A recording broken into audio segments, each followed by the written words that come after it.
broadcast where we put you on the map. This is Ron Costa broadcasting live in Las Vegas. And today, folks, we are going to be talking about blockchain. You know, many, many times we say there's so many applications for blockchain. And today we're going to bring you one that you probably never even heard of before. So stay tuned for that. And before we get into that, let's introduce Vicky Hutchmala from the World Token Market. Vicky, how you doing? Well, I'm fabulous today, Ron.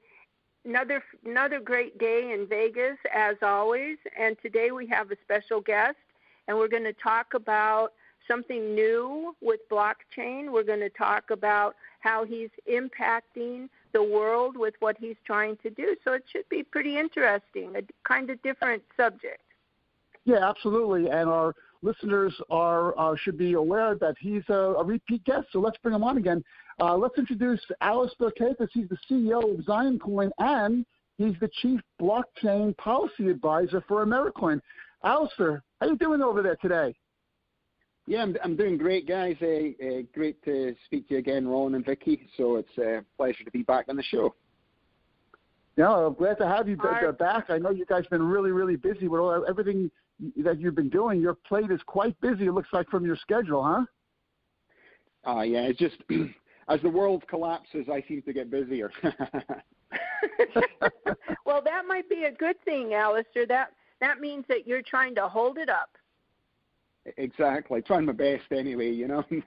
It's like it's like the water's coming out the dam, you know. No, I've got my finger stuck in it, hoping the whole thing doesn't collapse, you know. Do it, Alastair. It should be you. Exactly. So we'll wait and see what happens, you know.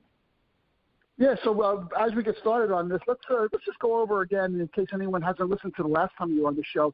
Can you just tell us a little bit about yourself and a little bit about what Ziyen Coin does? So essentially what Ziyen is and what our company is doing is we are tokenizing energy assets on the blockchain. So, you know, people are starting to think about this, and it's tokenization is a word that's going to come up more and more and going forward. But really what it means is fractional ownership. So when people think about this new technology of the blockchain and words like tokenization, it's nothing like the Matrix. You know, people are starting to think, is this something happening on the Matrix? No, it's to do with the financial assets. So if you think about what our company was involved in, is we started to acquire interests in oil projects across the Midwest and different energy projects. So essentially our company created a fund of interests.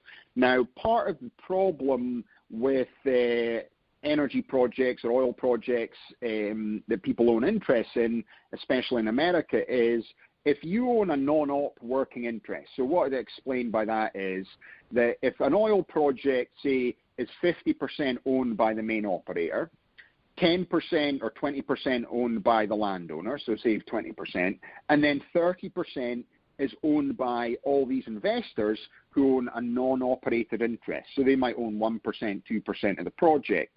So what happens is, as the project starts to produce energy or selling oil, if it's an oil project, what the person will do is, depending on how big a percentage you've got, every quarter, based on the profits and what the oil's been sold at to the refinery, you get distributions. So, and then this could go, say, for a 20-year period. Now, normally it hits peak production when it's first producing oil, and it's a sort of big peak, and then it's a long tail. So what you'll do is you'll own an asset that provides you distributions.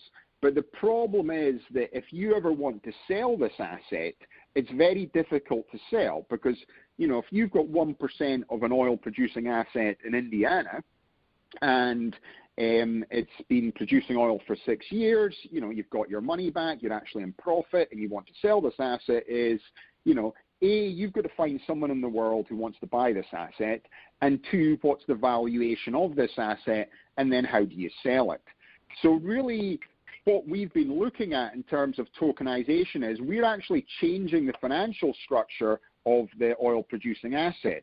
So what we'll do is, rather than only just being in percentages, we're going to convert them all into tokens or coins, and then we're creating an exchange and a platform for people to actually buy and sell this non-op working interests. So really what we are doing is providing liquidity to a market space which is illiquid. And, to a lot of people think, well, that's not a huge revolution, but the more you think about it is the money's locked into the life cycle of the project and the asset. Through the blockchain and tokenization, now you're able to sell this your interest in this asset, and it makes all these hundreds of millions of dollars of assets that are liquid now liquid, where people can buy and sell them. And that's really what our company's been involved in doing. So when we set up Ziyen Coin, essentially we tokenize the equity of Ziyen Inc. or Ziyen Energy, and anybody who owns shares in the company now can have it converted to coins. And what we'll be doing is we'll be going on to a token exchange to sell these, and it'll create this liquidity for it. But what we are doing as a development of the company is that we are creating, we're going to call it Ziyen as well. It's actually going to be Ziyen without the I. And that is going to be essentially a platform for people to buy and sell interest in energy producing assets. And we're not just limiting it to oil, but we're going to be doing renewable energy assets and all other types, nuclear, other types of energy assets as well. Boy, I love that. Alastair, that's great. The oil industry went through some difficult times over the last couple of months. Do you think that Ziyen Coin and working on the blockchain made it a better or worse impact? So for our company, because I know so many guys have gone bankrupt, and they were a lot bigger than us. So what happened was when the oil price collapsed, and America was also a net exporter of oil and gas, so, became one of the biggest exporters in the world of gas. So up until, just a number of years ago, you were just importing all the time. So in addition to, because of COVID-19, the export market completely collapsed. And then they filled up all the refineries, all the pipelines. They started putting tankers out into the, huge oil tankers to take the overflow of oil. And then that was all full. And then once everything was full, the whole thing collapsed. So if we had just remained as a company in the oil industry, because of the size and nature of our company, we would have probably gone under as well. So the fact that we pivoted into the blockchain was fortuitous, or what, you're looking forward to these things. It's just a case of, our company was a software company to begin with. So to a certain extent, it was fortuitous that we actually pivoted, or we probably would have been out of business now, because there's lots of guys who were running companies, they're turning over $100 million a year, and the guy that owns the company might be wealthy, but, 3 months with no cash flow, and that's essentially what's happened is when everyone had to shut in the oil, all the drilling activity stopped. And, if you've got 3 months of cash flow in a business that turns over $100 million a year, you're going out of business. So what really happened is that a lot of the small operators, the small to medium-sized operators, couldn't handle this period without any, this ability to sell oil, just went under. And there was so many of them. Yeah, and because blockchain is people just think of that as something just odd and unusual, and really don't pay attention to it. But it really had an impact on the oil industry because of your foresight. I think when people think about the blockchain, so the oil industry and the energy industry are starting to apply blockchain technology in terms of smart contracts and how they can run projects on it. They're looking to remove administration side of things. So I've sat in panels with likes of ExxonMobil and Shell and BP. I'm usually there as a novelty guy, doing something that these guys aren't. And then, what they're looking at is implementing projects on the blockchain now with smart contracts. Now, for people who are not aware how a smart contract works is essentially what it's going to do is going to remove back-end administration and invoicing. So in 10 years from now, invoicing probably won't exist. And people think, well, how am I going to get paid? Well, everything's sorted. With a smart contract, you actually agree everything up front end. So if you had to deliver goods on site, what would happen is, there would be all these sort of checkpoints that would have to get done. But when the goods were delivered on site and whether it's pipeline cable or whatever else it is, or whether it's some sort of service that you're provided, when this is being complete, the contract automatically executes and you automatically get paid. So what that will do is mean there'll be no 90 days payment period, there'll be no waiting period for the invoice to be sent out, there'll be no sort of legal come back and forward of this in terms of whether they get paid or not. It'll just get executed automatically. Now, and everyone thinks, well, what difference is that going to make? But for the big operators, and you're talking about guys that are turning over $300 billion plus, they're looking at saving 8 to 12% on their fixed costs. So if you're turning over $300 billion and you're thinking, I'm going to save 8% of fixed costs, then you can see why all these big oil companies and energy companies are going to start moving everything to the blockchain. Because what the blockchain really does is it provides a way for us to save costs. So as we save costs, this is where the profit margin in the oil industry is going to be in the future. Because of the surplus of oil, they talked about it before in the past, we're going to run out of oil, the price went way up over $100 a barrel. I think everyone now realizes we're never going to run out of oil. We're in a transition to move to renewable energy. This transition could take 50, 100 years, even if it takes 100 years to transition across.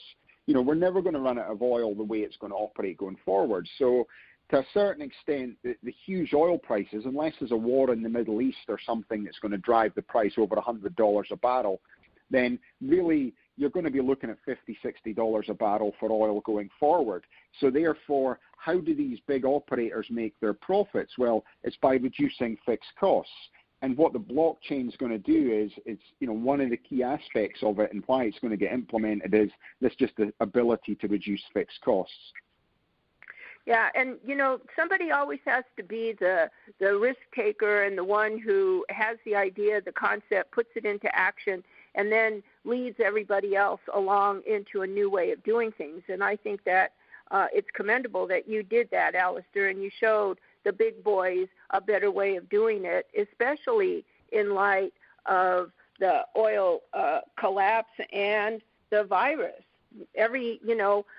All these things that were negative, there's always that silver lining. The big oil companies are doing it anyway. So what I've told you about is what the big oil companies are doing. What we are doing for them is just this tokenization. So this tokenization of energy projects on the blockchain to allow them to move liquidity. So the blockchain guys that I know that work for some of the big companies in Houston, they're following our project, and they've basically advised, if we can start to get this system in place that it starts to work, they're either going to start to use us or they're going to buy us. You know what I mean? That's the sort of technology what we are doing. So to me, what we're doing is a step even further than what the major operators are doing right now. So they're already doing this type thing. So everything I've told you about smart contracts and invoicing, that's going to happen everywhere across the world. I wouldn't say we're leading that piece of it. It's the tokenization piece that what we're doing which is this next leap forward on the financial industry. And to me, it's going to happen in everything. I think 10 years from now, the whole world's going to be tokenized, Well, I hear that.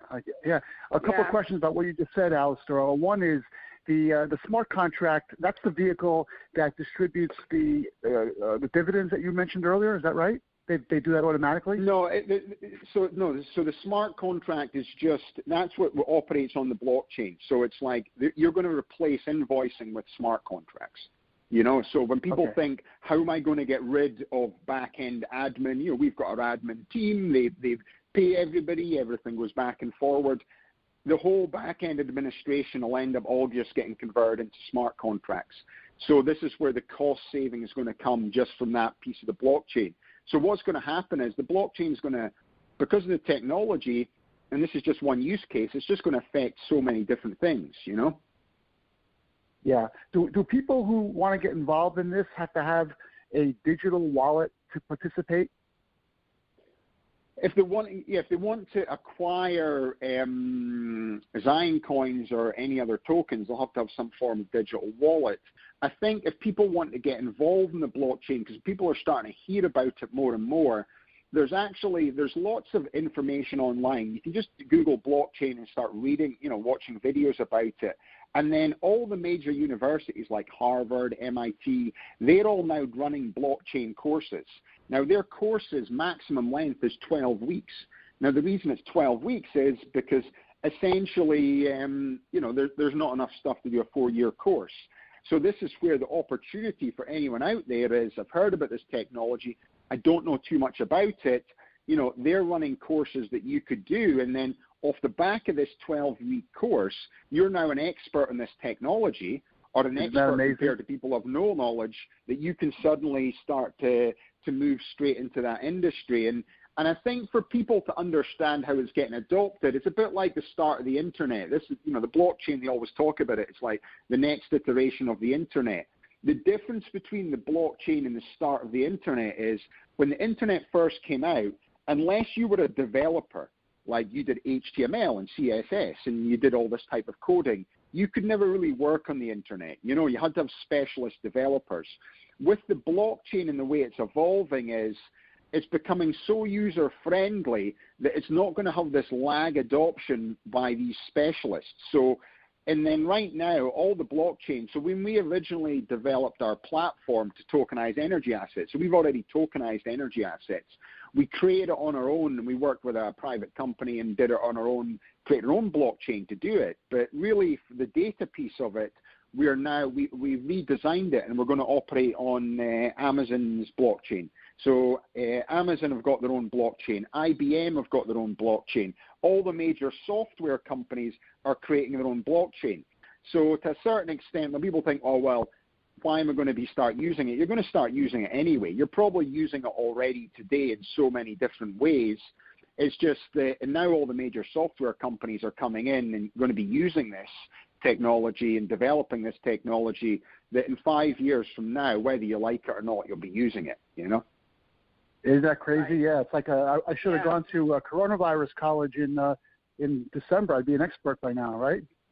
Exactly. Yeah, everybody's an expert in coronavirus, and now we're an expert in race relations, Yeah, there you go. Yeah, but you've seen coronavirus affect your industry as well. I know you guys are doing something new as well, right? With with AmeriCoin and your policy advocation. Yeah. So what happened was our white paper is about to get published. And this is with researchers from the University of Florida and researchers from the World Bank. It's headed by Ethan, who's running this. So this is the first white paper that's written about tokenizing of energy assets and the structures of it. So it's quite a technical white paper, and it's going to be published. And it'll be the first of its kind. It'll be in different financial journals. And then people are going to be sort of citing this as the first paper on the subject area. So more and more stuff will be written about it, and then we'll always be in the sort of bibliography part of it. So they wanted to write about the process, and they used our company essentially as the guinea pig, or this is the first company that's doing it. We'll write about the sort of technical application of how it operates, and we're talking about Ziyen and how it set up Ziyen Coin and essentially the whole process of what we've done. So, our company's profile is going to really increase over the next few months because this white paper will be published, and they've advised me it's going to be in hundreds, if not thousands of financial journals, universities. Everybody's going to have access to this information, and that's the way they've set it up. So really, this is what we'd written. Now, coming back to AmeriCoin is, this is a policy of the Libertarian Party. So in America right now, there's just really the two main parties. You've got the Democrats and the Republicans. So, some people have heard of the Libertarian Party before. They normally, the last election, they got like 4% of the vote. A guy, Gary Johnson, ran it. The leader this year is a woman, Dr. Jo Jorgensen. And, so it's a peripheral party that people vote for. Now, within that party, the sort of all the crypto people are into that party as well. So in a way, it's a sort of good fit for us. So, a friend of mine, Adam Kokesh, that I met at an Autism Speaks event, we were there. I got to meet him, and then we sort of kept in touch. So he was running for leader of their party and running to be president through the Libertarian Party. and one of his policies was AmeriCoin. So he knew what I was doing with Ziyen coin. Now, originally, when they set up AmeriCoin, and his thought process is that we want to move to 100% cryptocurrency. We want to essentially set up this coin to replace the US dollar. And then that's how he actually wanted to go forward. So when he talked about it, he had two really key policies. One was localization, one was AmeriCoin. When he asked me to come to get involved in it, I shared my white paper with what we were working on. So he was already aware of some of the stuff we were doing in terms of tokenization of assets and just wanted me to sort of develop his policy. So really the first thing I said, well, I can't set this up to replace the US dollar. I don't know enough about it. It's a leap too far. No one's going to buy into that anyway. But what I can do is I can look to see how we can basically increase the asset pool. So if you think of America right now, you think of all the assets that belong to the federal government. So the original Constitution, when it was written back in when America moved away from having ownership by the UK, it was that federal land belonged to the people, not the government or the king. And the king they spoke about was King George. So that was really the original Constitution. Now, so if the land belongs to the people, the problem has been is 200 years have passed.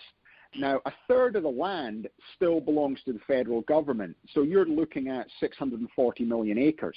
So it's a huge amount of worth that the government sit on. Now, this has nothing to do with taxation. People think, oh, how is this going to affect? The government tax you to pay for things. This is just the assets they own. But what's happened is the technology of the blockchain and tokenization is allowing people to have fractional ownership of things. So what we're doing is we're increasing the asset pool. So rather than just doing it with an individual oil asset, we're doing it with all the assets that sit on the American government owns. So you're looking at all the timber, you're looking at all the oil reserves, you're looking at all the gold, all the mineral rights. Everything this land produces is actually an asset. So what we would do is we would tokenize the asset and provide distributions to the people based on this essentially asset-backed tokenization. So really what's happened is up until now, there's been no way for the people to have ownership of this asset. Because of the blockchain and tokenization, people now can have ownership of the asset or fractional ownership of the asset. Now, people start to think, well, how much is this asset actually worth? Well, it's a third of the land of America. If you went to Wikipedia, they reckon it's worth $269 trillion. So it's a huge amount of money. Now, people think, oh, what's going to happen to it? Does it mean that it's going to be industrialized? It's nothing to do with industrializing. It just means that we're putting a valuation on this asset, and backed against that asset, we're going to provide you distributions of ownership. So the way it'll operate is everyone in America, based on Social Security or tax ID number, would actually have ownership of this asset through distributions. And that's where AmeriCoin works. Now, what's AmeriCoin valued at? Well, this was another thing. Because we're not looking to replace the dollar, so the AmeriCoin will never replace the dollar. All it's going to do is one AmeriCoin is going to equal one US dollar. It's actually called benchmarking. So we'll benchmark it against the US dollar, and you would just get distributions into a digital wallet. And people think, oh, digital wallet, it sounds a bit far-fetched. But if you've got an Apple wallet in your phone, that's already a digital wallet. So the technology already exists. A company Ledger can do it. The company Coinbase can do it. They can set up a digital wallet for you. We can provide distributions into your wallet. Now, you either can hold on to these AmeriCoins, or you can convert them, and you can convert them to anything. You can convert them to cryptocurrency, or you can convert them to US dollars, which is known as fiat currency. So really what it's doing is it's providing people this asset that's increased in value since the original Constitution to now. Now we're setting up that people can have ownership of this asset, and everybody gets it based on Social Security or tax ID. That's it. Well, that's a very interesting concept, but the likelihood of it happening anytime soon, I would think, Alastair, is it would reduce the power base, the value of the power base, and would take an awful lot of convincing to make that happen, even though it's a good idea. Yeah, well, the problem is when you look at implementing an idea here, so it's like, who would implement it? Well, it has to be implemented by the government, you know? So it's not really going to influence how the government operates. So we're not replacing the government. All we're doing is taking the ownership of the assets. So, but the government would have to agree to do it, and the federal government would have to agree to do this. So it has to become a push from the people to push this through. Now, when I started talking about this 16 weeks ago, when I first got involved with, maybe even longer now with Adam, no one actually cared. It didn't matter. Right. It was one of these things. I was involved in a policy that I was advised that you're writing a policy document now that in 2028, 2032, someone like Andrew Yang, who was running for the Democrat Party this year, that talked about cryptocurrency and talked about some form of universal basic income, they might pick up that policy and run. So you're sort of involved in something that's going to be 12 years from now out, So that was really what it is. What's happened with COVID-19 is because everything's collapsing and we're suddenly printing money to give to people, because this money is going to have to be paid back, suddenly, like, this idea of AmeriCoin and tokenized asset distributions has become relevant because the world's collapsing around you more so than what I'm talking about, So really that's what's actually happened with the process. The other reason why the federal government and the governments don't really want to implement too much blockchain too quickly is because one of the key things about blockchain is transparency. So it's like this ability to have everything transparent. So we go back to the smart contracts. If it's an oil project and we agree that this smart contract's on there, everyone who's involved in the project, even if it's in a permission blockchain, so it's not open to everyone to see, it's just like the partners in the project, they'll all see this smart contract. So when it gets sort of enacted, everyone can see that this person's done the job and they should be paid straight away, and this is the smart contracts executed. And one of the big things about the blockchain is this ability to have transparency, where people can't have the information on a database that they can implement, So this is, you're putting the information out there. So that's one of the key things with the blockchain. The problem is that if you want to implement something like AmeriCoin, you're starting to, it's like you open the Pandora's box. So what else does this technology do? This technology creates accountability and transparency. So if you're the government, the last thing you want to have, I know that sounds ridiculous, but the last thing the government wants is a form of transparency and accountability that they've never had before. So we can actually check everything they're saying is true or not, because they can just release any information they want, but because we don't get access to their database, we can never see if they're manipulating the information.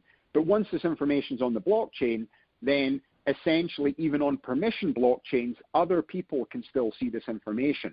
So for governments, when they're trying to bring the blockchain in terms of the technology, one of their biggest fears is this accountability and transparency that they're going to be held accountable for. And they're obviously not going to want that, Well, obviously. Yeah. And then it also has an impact on the Federal Reserve and kind of a chain reaction of events. Yeah, but well, it's just like, because the federal is, so what you're doing is, it's like income equality. So what you're doing is you're taking this opportunity to provide people distributions when they need them most. And then you're changing this way. So why does the government need to sit on $270 trillion, whether it's $250 trillion, when essentially when America started, it was created for the people to come here and have this opportunity. It's like the technology didn't allow the ownership. The technology now has changed. It's not really like I'm now a guy coming along with some policy. It's just like this technology has come along allowing fractional ownership of an asset. All we're doing is looking at the government assets and providing fractional ownership to the people. Now, the thing is, if you start, I've calculated numbers in this, and I'm even saying let's not tokenize the whole thing. Why can't we tokenize 3% of it? If we tokenize 3% of the asset and provided distributions to everyone in America based on Social Security and tax ID, so that means anybody who's coming into America that doesn't have a Social Security but is paying tax, they would get distributions as well. Anyone who's over the age of 12. If we gave everyone 4,000 AmeriCoins for essentially 8 months, so you would give them 4,000 AmeriCoins for an 8-month period, that would still only be 3% of the asset that would actually be tokenized, And then what would happen as well is you're creating this new economy within it, whereby everyone now has an AmeriCoin wallet. So really what's happening there is, there's all sorts of benefits of that as well. Because of COVID-19, you look at the homeless problem now, it's like, are people going to be helping homeless people more or less because of COVID-19? Well, it's going to be less, because you're going to be scared that this person who's homeless on the street that you used to give a few dollars to or buy some food for, you won't want to have any sort of physical interaction with them, because essentially it's you're scared of getting COVID-19. So for homeless people and people like that, it's going to be worse and worse going forward. And then the reason when I originally started to work on the policy with Adam Kokesh is I wanted to change it whereby, I'm a father, my oldest boy's special needs. He's got autism, and, I see the homeless problem in California all the time, and I see there's so many, over 50% of them have mental health problems. So to a certain extent, when I originally got involved in doing this, I was wanting to create a system that might not get to basically set up for 10 or 50 years from now, whereby people who are homeless, who've fallen through the cracks of society, we can still help them through this AmeriCoin. Now, it's not going to fix all social problems, and it's not going to fix history. It's not going to fix any of that. All it's going to do is stop people being worthless. And that's all it is. It's like, and then every month or every quarter, this person would get AmeriCoins, and they would get a reset button from this ability to do it. But then you start thinking about this as, well, if this person's got a digital wallet with AmeriCoins and he's spent all his money and you've got AmeriCoins in your wallet, you could basically just transfer some AmeriCoins to them to help them. You know what I mean? There's all different ways of doing it. And since the more I spoke about this, I've spoken to now, there's somebody in the blockchain in the South Korean government and someone involved in blockchain in the Italian government, a friend of mine, Giovanni. He's looking to develop the policy out there with an Italia coin idea. And then he's looked into all the different sort of ways that society will change if we all had these digital wallets and we held on to this tokens and assets where we could help each other in a way we've never thought of helping each other before, So it's just not me. It's like there's a movement that's happening across the world, and I'm just a guy that's involved in it in America. Yeah. Well, how would tokenizing the asset, what impact would that have on the market value of the asset? Well, so right now the asset's not on any market value, So unless you're massive companies, whereby, so right now when President Trump makes federal land available to drill oil in it, Obama used to do this as well. So when Obama was in, he wanted America to move away from being reliant on Middle East oil, So you've got to think about policy. Everybody looks at, Obama was green, was like Trump's oil, Obama was renewable energy. One of the key policies of Obama people didn't think about is when he came in, he wanted to move America from being reliant on Saudi Arabia and Middle East oil. That was one of his key thought process, which is a good policy to have, because why do you want to have a country on the other side of the world essentially holding you to ransom because without their oil you can't function? So what he did is he saw the oil reserves that were here, and he started making them available at a faster rate than ever before so people could produce oil here.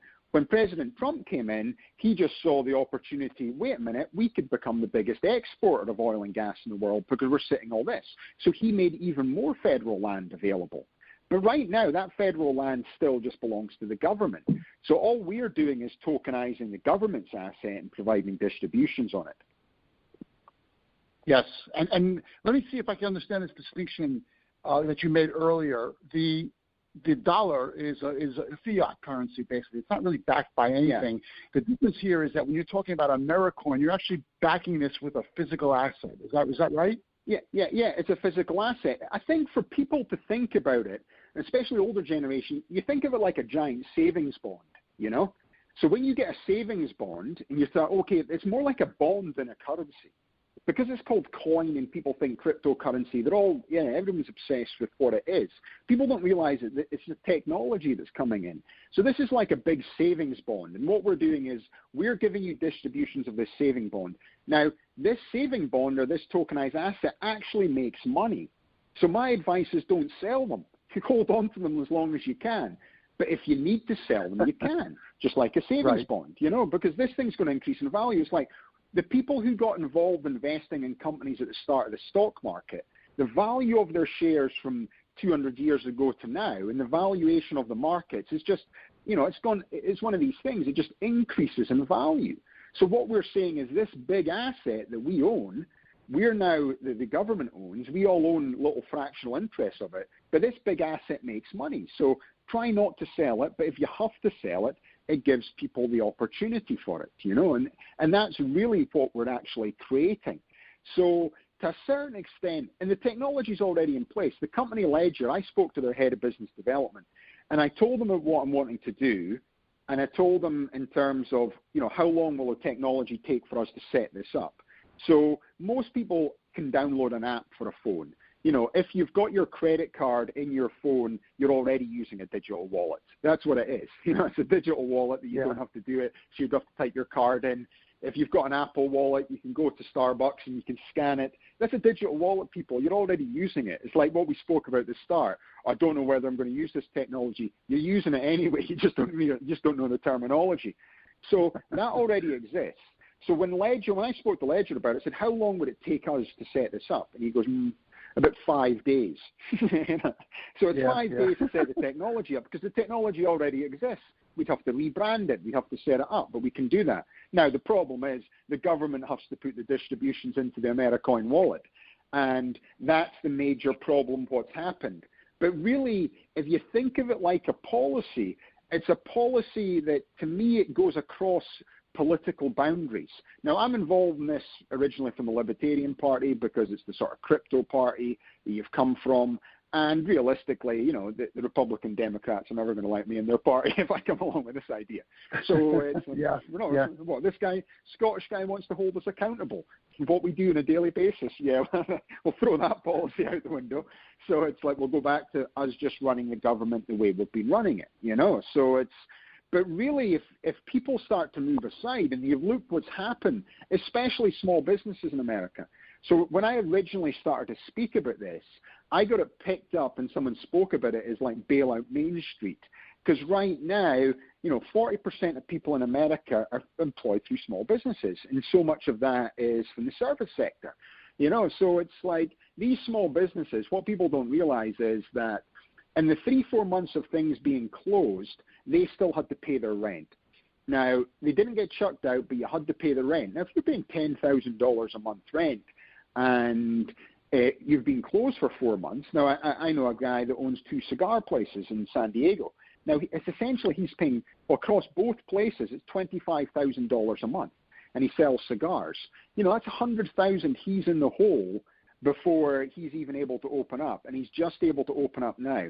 And he's opened up, and everything's restricted. So he's opening up with essentially a revenue stream that's going to be 25 to 50% that he was actually at before. This 100,000 that he's going to be allowed to carry, he's got to carry that debt going forward.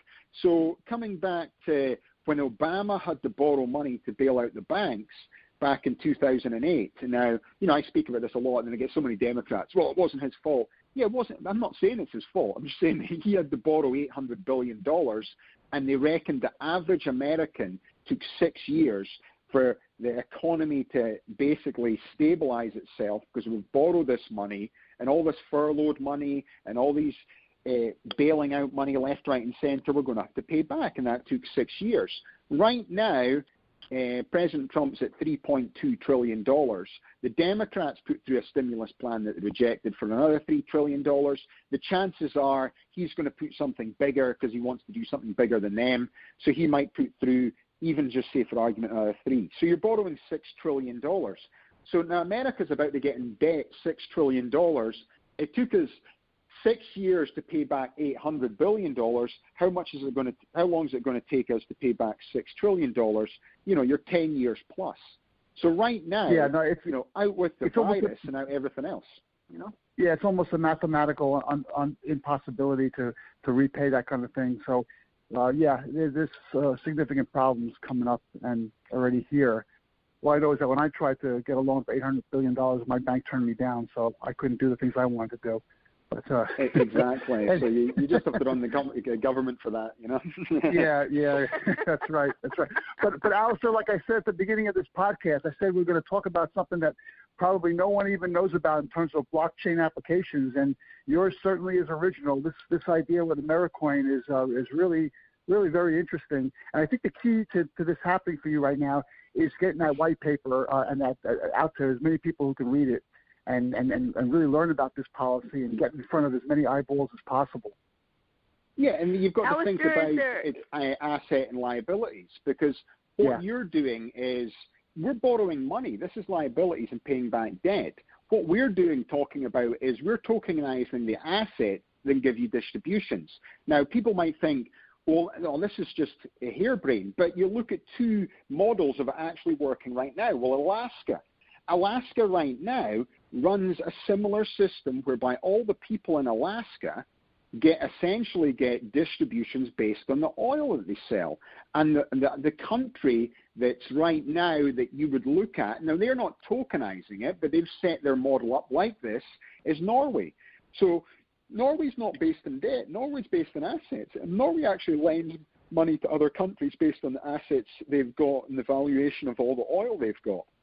So really what we're doing is we're going down a model that's already operational in like Alaska and Norway. All we're doing is providing a way to implement this ability to access, because everyone in Norway benefits from selling oil. See, the problem in America is as the big oil companies, they get access to the federal assets, they benefit, but the people don't benefit. You know, in Alaska, the people, you know, so in Alaska right now, and everyone's people in San Diego, don't like the fact that they're, drilling for oil in Alaska. But most of the people in Alaska, they don't mind that because they actually get distributions and dividends based on what the oil that they actually sell. So if you think about Norway, everyone who lives in Norway, they benefit from all the oil, the gas, now the renewable energy, and everything that country actually sells, the people actually benefit from.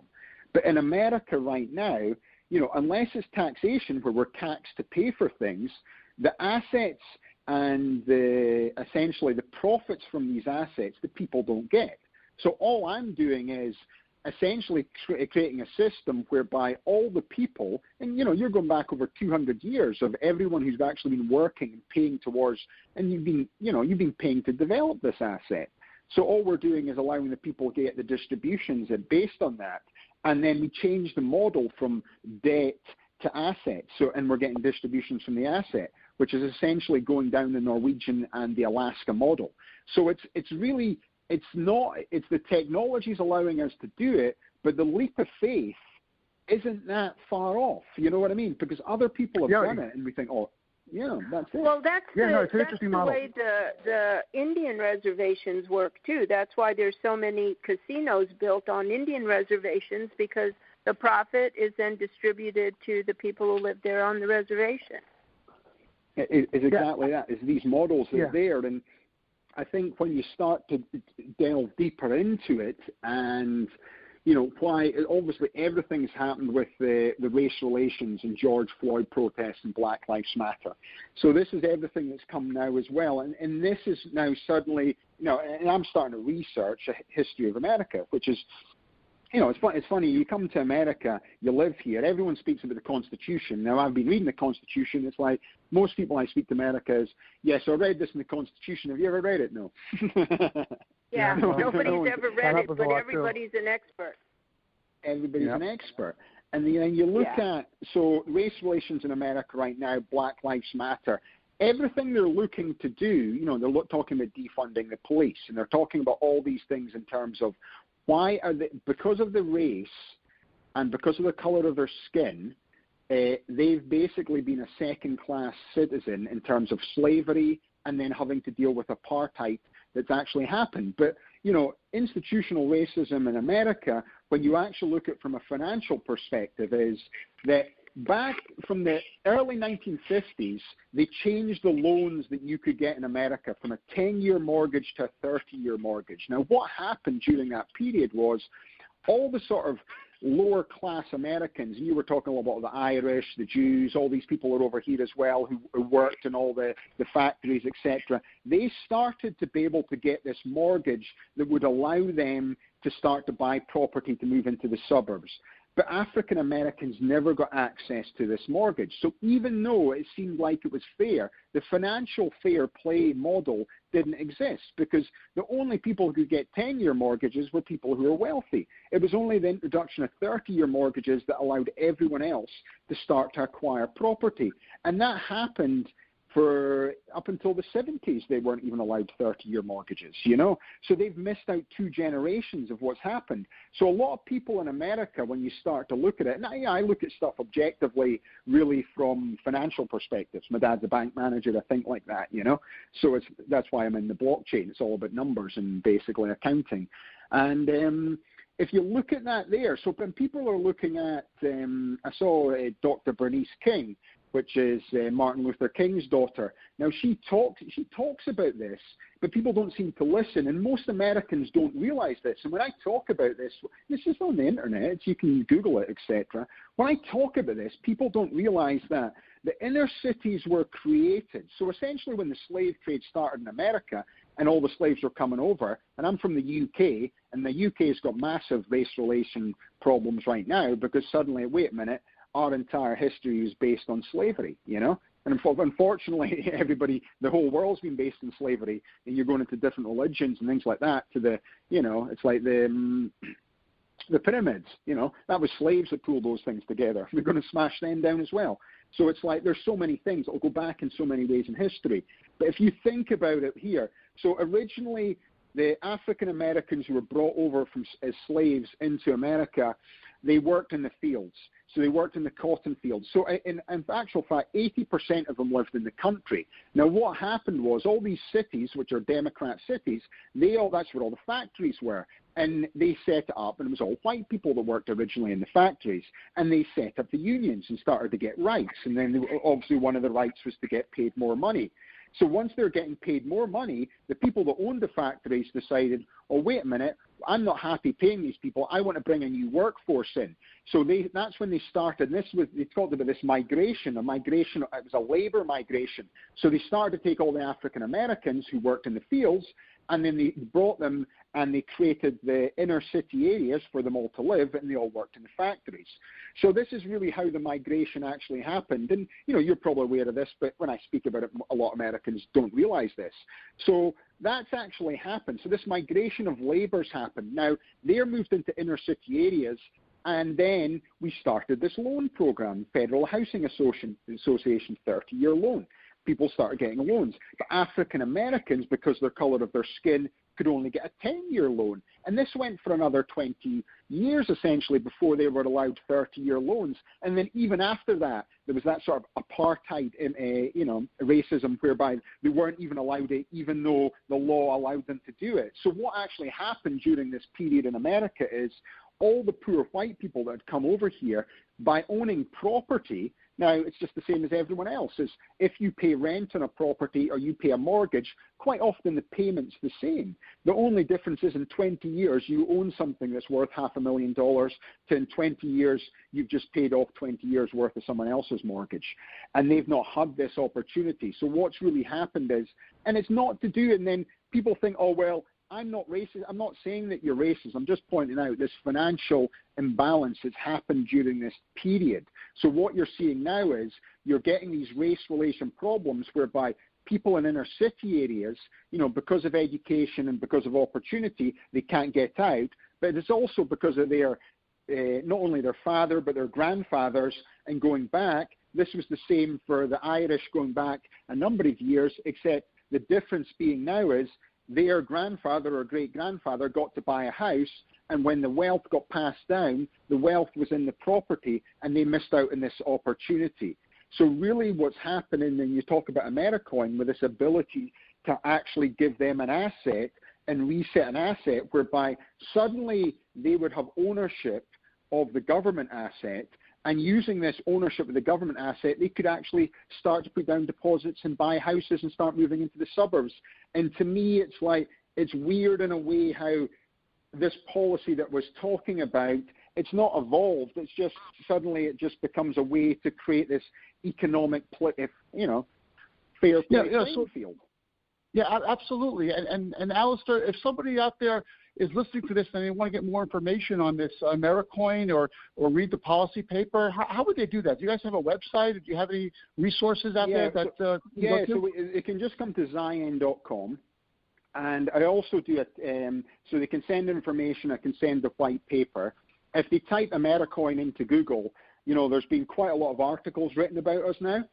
So they'll be able to learn more about all the articles itself. And then I've been interviewed probably about 4 times in the last 2 weeks speaking about the policy itself and the development of the policy. So it's starting with small steps of what's coming out there.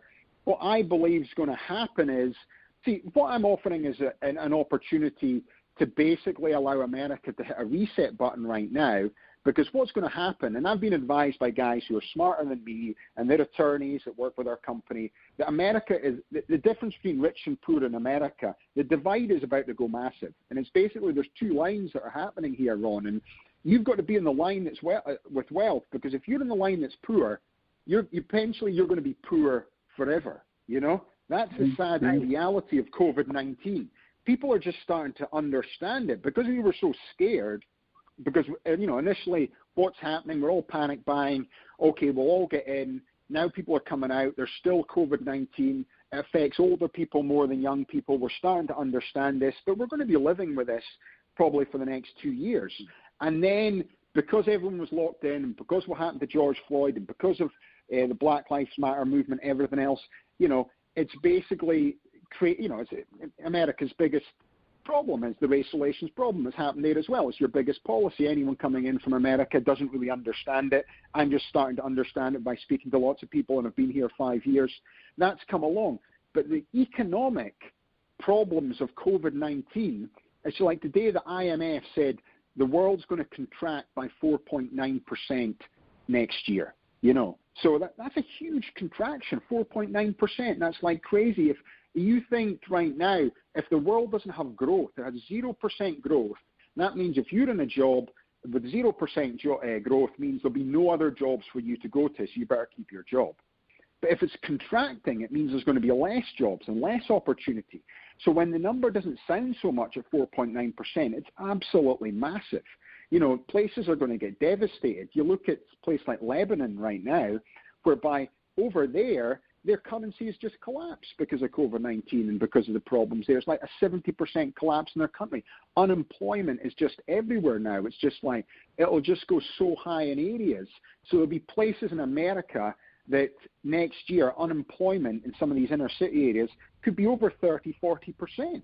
And if you live in an area that's got 40% unemployment, it's going to be problematic, Well, no doubt. I'm telling you something, Alastair. The numbers that you're throwing out here and the information here on this is just overwhelming. It's really incredible. Vicky, what do you think about it? This is crazy, huh? Well, I'm kind of speechless, which is pretty unusual. That it's just it's something that has potential. And then, and I see the great things about it. I see the things that would cause it to collapse. And I don't know. It's taking me by surprise. I have to think about it, Alastair. You've given me something to think about. And more importantly, you've just made me speechless. And that's pretty hard to do, Alastair. Well, it's just like, I say stuff and I get involved in things, and before you know it, it's just, and I think it's because my son's autistic and he's special needs, so it's just like, yes. it changed my perspective in life, and I think anybody who's out there has got a special needs child, it's just like, normally if you've got children, you want them to, go to university or whatever they do in life, and then hopefully once you're old, they'll come and look after you or stick you in a home. Yeah. With it, that's the normal plan. But with somebody who's got a special needs child, it's like your plan now is to basically prepare them for when you're no longer here. You're going to want to stay in the earth as long as possible to the very last minute, because if you're not around to look after them, who will? So, right. That's just changed my perspective in life, and I start to look at different problems and different people's sort of perspectives and things. And because I'm Scottish as well, it's like you come into America, yeah, okay, I'm white, I'm Christian, I was brought up in the, Old Testament Bible, north of Scotland. So it's like, that's the way we were brought up and stuff. And it's like, that's a lot of the middle of America's like that. But you don't really understand America and American politics until you live here. So when you start to understand how it operates and things, and people look at Trump from the outside and think, why the Trump supporters vote for Trump, But I'm a sort of news junkie, So it's like it's one of these things. He doesn't make people in middle of America feel dumb. This is what this woman said. She said the other day, and it resonates with me. She goes, the problem with Democrats and all the people in California and celebrities, they make us feel dumb.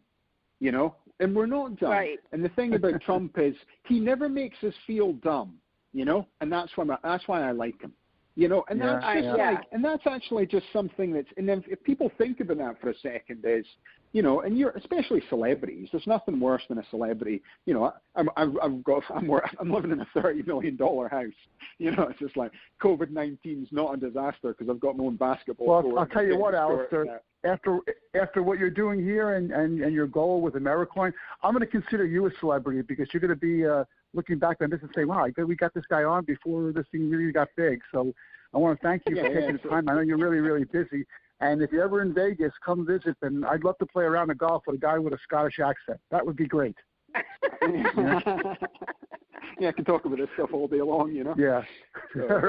All right. And Vicky, thanks a lot for co-hosting the show today. Alastair, thank you so much for being a guest on the show. Everyone out there, you're listening to the Mappable USA podcast at MappableUSA.com, where we put you on the map. Go to that website. If you scroll down, you'll see a whole bunch of syndication sources. Choose the one you like best and subscribe so you'll never miss another episode. If you want to be a guest on the show today, like Alastair was, there's a guest tab. Just fill that out. We'll see what we can do about getting you on the show. And if you like what you heard today, send us an email, info@MappableUSA.com, or just leave a comment on the page that you're listening to this on right now. So thank you so much for your support. Thanks for listening. And we'll be at you next week with another Mappable USA podcast. Thank you, everyone. Have a great week.